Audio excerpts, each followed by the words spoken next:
Izmirna se vam oglašam, Vanja Trkman, ki se nahajam trenutno pod Mirnskim gradom, za nami pa je še vedno opaziti dim. Kakšno je bilo stanje včeraj, ko prebivalci tu verjetno niso zatisnili niti očesa, pa smo preverili pri domačinu Adamu. Kako je torej bilo, ko ste morali evakuirati, ko se je zaslišala sirena? Mislim, jaz sem se glih vračal z dela, je bilo tako res pretresujoče. Sploh nisem pričakoval, se je ogenj tako res hitro razširil, je bilo 1, 2, 3 spakirati in gremo. Dim je pravzaprav prekril vse, težko je bilo dihati. Ja, mislim, se po moje še marsikdo, mislim, občuti kakšne posledice še danes. Mislim, ta dim je bil res malo hard. Dim je še vedno čutiti, tudi saje so še vedno opazne. Tukaj sicer ne piha trenutno, je pa nepredvidljivo, kajti popoldne je običajno, da nekoliko zapiha, so nam prej povedali gasilci, ki se seveda borijo z več prizorišči požara, tudi danes, tudi pomoč iz zraka naj bi imeli, čeprav v tem trenutku je ni videti. Kako je bilo včeraj, ste se vrnili torej domov, kako je bilo po noči? Po noči, ja, se je dalo, tako, mislim, težko so zatisnilo oči, na koncu se je dalo, itak je bil dan tako utrujajoč, da je nekaj zmanjkalo. Danes pa še vedno spremljate stanje, je še kaj strahu prisotnega? Tu sigurno. Upamo, da bo najboljši, se itak po moje fantje so sposobni, tako da, ja. Tudi veliko eksplozij je bilo še vedno slišati, tudi sami ste kaj zasledili?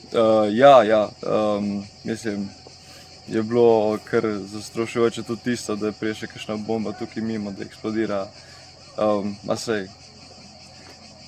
Korajža gasilcem, kaj ne? Tako, ja. No, mi smo prej slišali od tukaj od domačinov, da je nekaterim tudi prišel ogenj zelo bližino hiš. Tako je denimo bilo pri vas, omenili ste, da bi kmalu zgorelo lahko celotno naselje. Ja, pač Iskra je preskočila tja na dvorišče in so padli kar do suhoveje tam in sprese in potem je tudi zgorela hiša.